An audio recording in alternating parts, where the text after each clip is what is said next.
Hello friend, SP education में आपका हार्दिक स्वागत है। आज की हम लोगों की मनी एंड बैंकिंग की क्लास रहेगी, जिसमें मैंने पिछली क्लास में ही आप लोगों को बता दिया था कि हम लोग आगे की क्लास में क्या करेंगे। ग्रेसम का नियम, जैसा कि मैंने हेडिंग में लिख रखा है कि हम लोग करने वाले हैं ग्रेसम का नियम से संबंधित कुछ जो बातें होती हैं उनको पहले समझेंगे और उसके बाद हम लोग इससे संबंधित जो एमसीक्यू हैं उनको भी देखेंगे आज की क्लास में। तो ग्रेसम का नियम होता क्या है, इस पर हम लोगों ने अगर बात की जाए तो आप लोग जानते होंगे कि अगर मैं नॉर्मल मेरी बस बात को आप लोग बस ध्यान से सुनते रहिएगा, आप लोगों को समझ में आ जाएगा और बहुत से लोगों को हो सकता है कि ये टॉपिक पहले से क्लियर हो। तो ग्रेसम का नियम का एक छोटा सा टॉपिक रहेगा हम लोगों का कि जैसे मान लो कि जैसा कि मान लो कोई व्यक्ति होता है तो उसके नेचर में यह होता है, उसके स्वभाव में यह होता है कि वह जो पुरानी से पुरानी वस्तु जो को है वो देना चाहता है और नई से नई वस्तु को क्या होता है, लेना चाहता है। ठीक है, जैसे कि मान लो जब हम लोग कहीं जाते हैं तो हम लोग जैसे मान लो लेन देन करते हैं, तो जैसे मान लो मेरे पास नोट है, ठीक है, कुछ नोट ऐसे हैं जो नए हैं, तो बिल्कुल मतलब कि खरे खरे नोट हैं, तो वो मैं क्या करूंगा, वो अपनी पॉकेट में उनको सेव करके रखूंगा। और जो मेरे पास पुराने हल्के से मतलब कि हल्के नोट हो गए हैं, पुराने थोड़े से हटे मतलब कि थोड़े से गंदे से हो गए नोट, उनको हम लोग क्या करते हैं, उनको हम लोग पहले निकालते हैं। ये मान लो कि हम लोगों के नए नोट हैं, मतलब कि अच्छे नोट हैं, और ये हम लोगों के थोड़े से खराब नोट हैं। तो इसमें अगर पूछा जाता है कि इसमें सबसे पहले आप कौन से निकालेंगे, तो आप लोग कहेंगे कि सबसे पहले हम लोग खराब नोट को निकालेंगे और जो अच्छे नोट हैं उनको हम लोग अपने पास रखना चाहते हैं। बहुत से लोगों में यही होता है या ज़्यादातर लोगों में यही होता है कि यह मानव के स्वभाव में होता है। अगर हम लोग लिखना चाहें तो इसमें एक बात में लिख सकते हैं कि यह मानव के स्वभाव में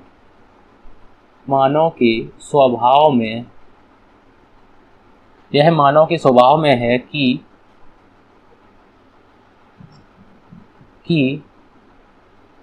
वह जब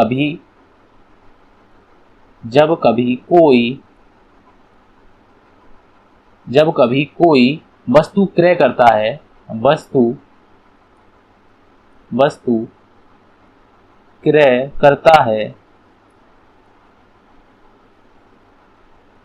जब कभी कोई वस्तु मतलब कि जब वह कोई वस्तु क्रय करता है तब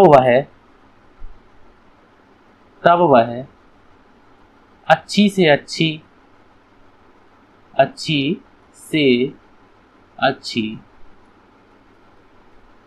अच्छी वस्तु लेता है। ठीक है, मतलब कि अच्छी जब हम लोग कोई चीज लेते हैं तो अच्छे नोट लेते हैं, अच्छी चीजें लेते हैं। और जब कोई वस्तु उसे देनी होती है, जब कोई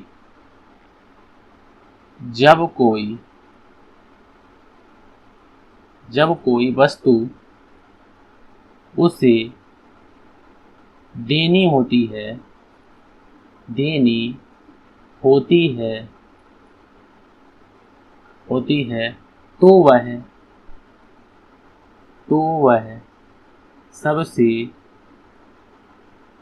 तो वह सबसे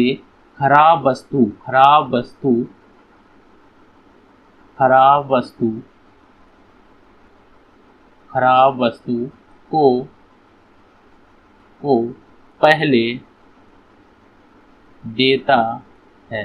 ठीक है, तो ये मैंने एक लैंग्वेज में लिख दिया है, हो सकता है आप लोगों को और अच्छा समझ में आ जाए कि मानो कि ये स्वभाव में होता है, हम लोगों की ये नेचर में होता है कि हम लोग अच्छी से अच्छी वस्तु तो लेना चाहते हैं, लेकिन जो खराब से खराब वस्तु को देना भी हम लोगों को पसंद है। हम लोग अच्छी वस्तु नहीं देना चाहते किसी को, लेकिन हम लोग खराब वस्तु जो हो गई है उसको हम लोग पहले निकालेंगे और उसके बाद अगर होगा तो उसमें से निकालेंगे, जैसे कि उन्होंने आपको बताया हुआ है। तो ये हो गया हम लोगों का ग्रेसम के नियम का थोड़ा सा अर्थ। तो ये बात जो हुई थी कि ग्रेसम का नियम का जो आया था कि मतलब इसकी उत्पत्ति कहाँ से हुई थी, तो इंग्लैंड की एक महारानी थी। ठीक है, मैं आपको एक कहानी बताता हूँ कि इंग्लैंड की कौन सी महारानी थी, इसको भी आप लोग याद रखिएगा कि इंग्लैंड की कौन सी महारानी थी और कहाँ की महारानी थी। तो एक मोस्ट पॉइंट है, ये हम लोगों को याद रखना है कि इंग्लैंड की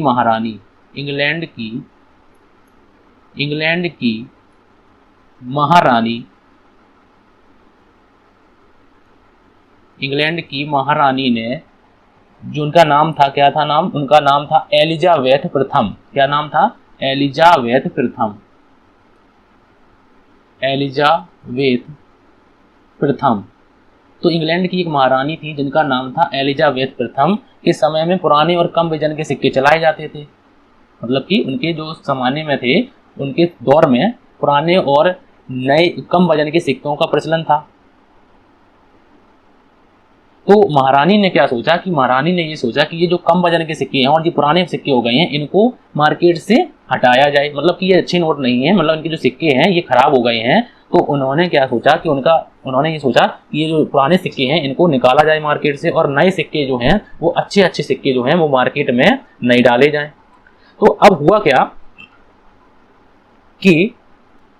क्या था कि उन्होंने क्या किया कि जनता के सामने उन्होंने नए नए सिक्के डालना शुरू किए। अब डालने मतलब कि मार्केट में जैसे ही नोट डाले जाते थे तो वैसे ही नोट, वो जो नए नोट थे वो गायब हो जाते थे और जो प्रचलन था वो पुराने सिक्के ही मार्केट में चालू रहते थे। तो ये बात से जो महारानी थी वो एलिजाबेथ बड़ी परेशान हुई और उन्होंने क्या किया, उन्होंने अपने एक आर्थिक सलाहकार, ठीक है, उनका नाम भी पूछा जाता है कि उन्होंने इंग्लैंड की महारानी ने उनके आर्थिक सलाहकार का नाम क्या था। तो उन्होंने इस बात की जो है वो बड़ी परेशान हुई। तो उन्होंने इस परेशानी का हल ढूंढने के लिए अपने आर्थिक सलाहकार को बुलाया और उनसे चर्चा की कि भाई ऐसा क्यों होता है कि नोट जो पुराने हैं वो तो मतलब चलते रहते हैं, लेकिन नया नोट जो मार्केट में है वो गायब क्यों हो जाता है। तो वो बात जो आर्थिक सलाहकार थे उनका नाम क्या था, ये अक्सर करके क्वेश्चन में पूछा गया है कि आर्थिक सलाहकार। तो आर्थिक सलाहकार कौन थे, तो आर्थिक सलाहकार आर्थिक सलाहकार, ठीक है। तो आर्थिक सलाहकार का नाम था सर थॉमस ग्रेसम। क्या नाम था कि sir Thomas Gresham, sir Thomas Gresham, ठीक है। तो आर्थिक सलाहकार का नाम क्या था, सर थॉमस ग्रेसम। तो उन्होंने अपनी जो परेशानी थी वो सर थॉमस ग्रेसम को बताई। सर थॉमस ग्रेसम ने इसके कारणों सर थॉमस ग्रेसम से इनके कारणों का पूछा। तो उन्होंने जवाब दिया कि सर थॉमस ग्रेसम ने कहा कि जो मानव होता है, मतलब कि मनुष्य में जो नए नोट होते हैं उनको उसने देखा कि जो नए नोट हैं अच्छे लग रहे हैं, तो उन्होंने उसको स्टोरेज करना शुरू कर दिया। इसीलिए जो नोट हैं, नए नोट मार्केट से गायब हो जाते हैं और पुराने नोट जो होते हैं मतलब गंदे से नोट होते हैं वो मार्केट में चलते रहते हैं। तो इसी को उन्होंने ये जो बात कही थी, तो ये बात सर थॉमस ग्रेसम ने कही थी। इसीलिए इस नियम को क्या कहा जाता है कि इसे ग्रेसम का नियम भी कहा जाता है।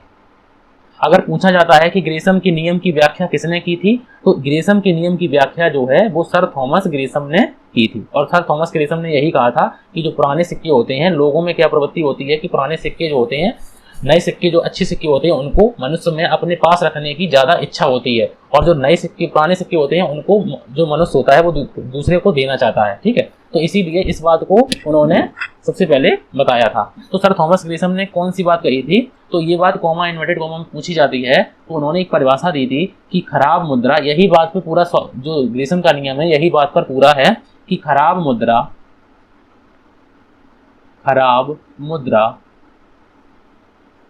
मुद्रा जो होती है वो अच्छी मुद्रा को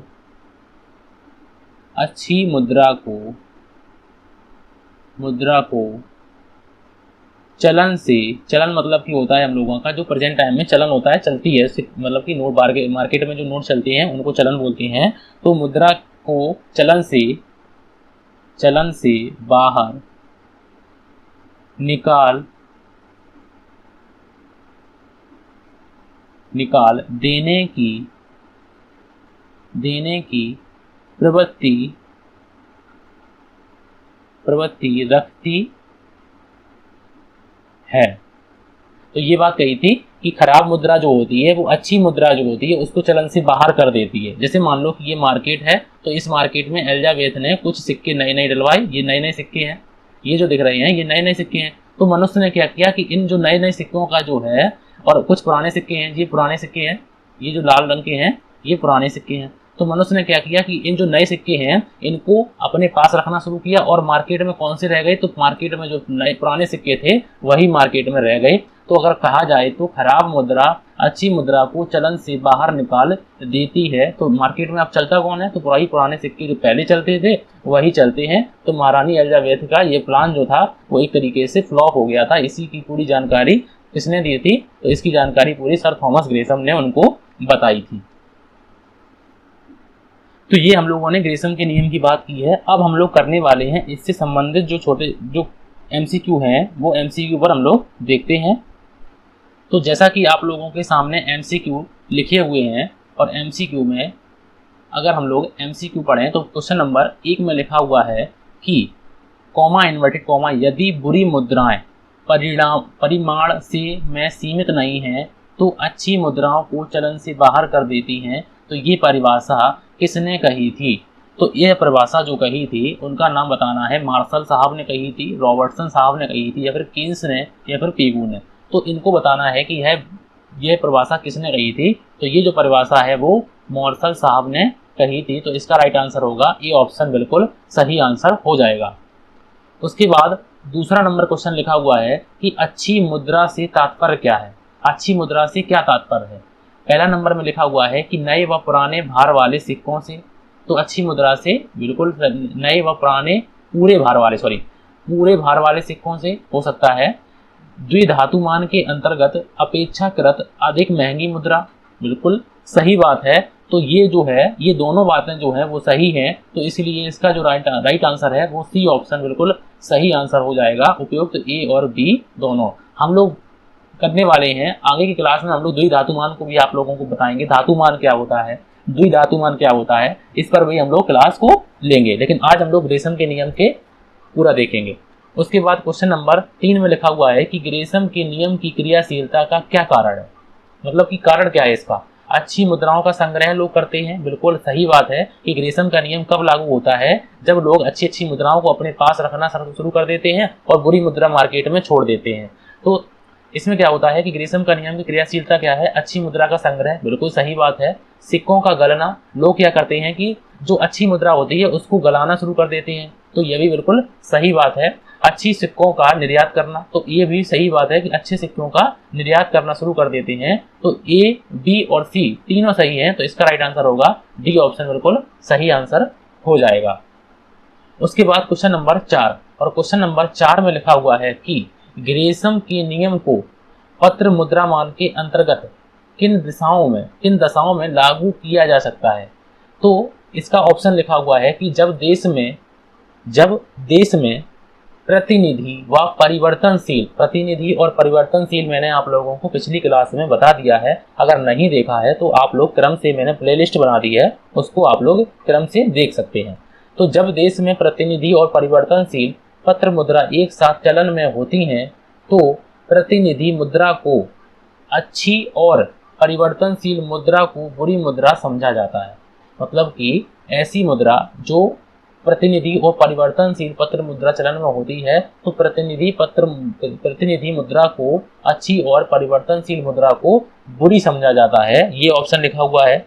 उसके बाद बी ऑप्शन में लिखा हुआ है कि परिवर्तनशील और अपरिवर्तनशील मुद्रा के प्रचलन के समय परिवर्तनशील मुद्रा अच्छी मुद्रा व अपरिवर्तनशील बुरी मुद्रा कहलाती है। तो इसका राइट आंसर है सी ऑप्शन, बिल्कुल सही आंसर हो जाएगा कि ए और बी दोनों ये बातें जो लिखी हुई हैं वो दोनों में पत्र मुद्रामान के अंतर्गत ये ग्रेसम का नियम लागू होता है।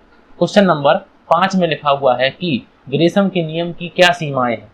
ग्रेसम के नियम की सीमाएं हैं यदि कुल मुद्रा की पूर्ति मांग की अपेक्षा कम हो।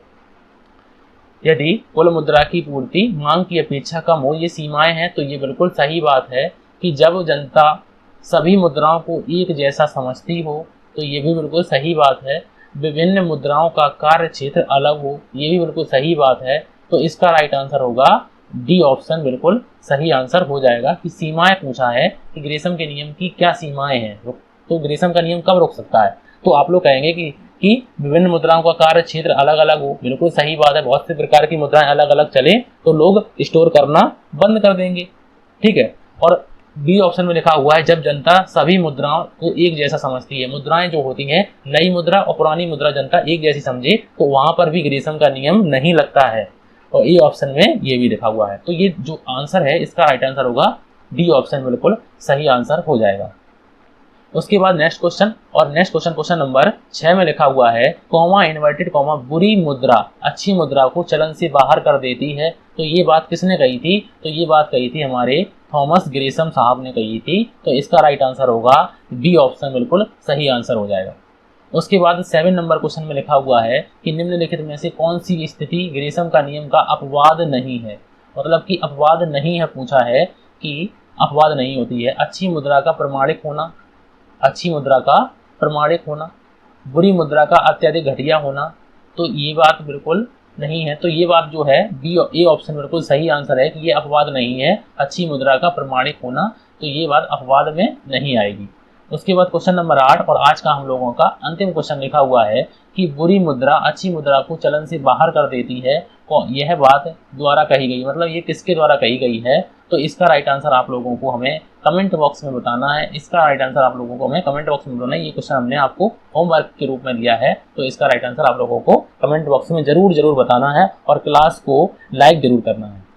ठीक है, तो आज की क्लास में हम लोग इतना ही रखते हैं। अगली क्लास में हम लोग और भी देखेंगे और भी टॉपिक करेंगे। तो आज की क्लास के लिए इतना ही। Thank you for watching.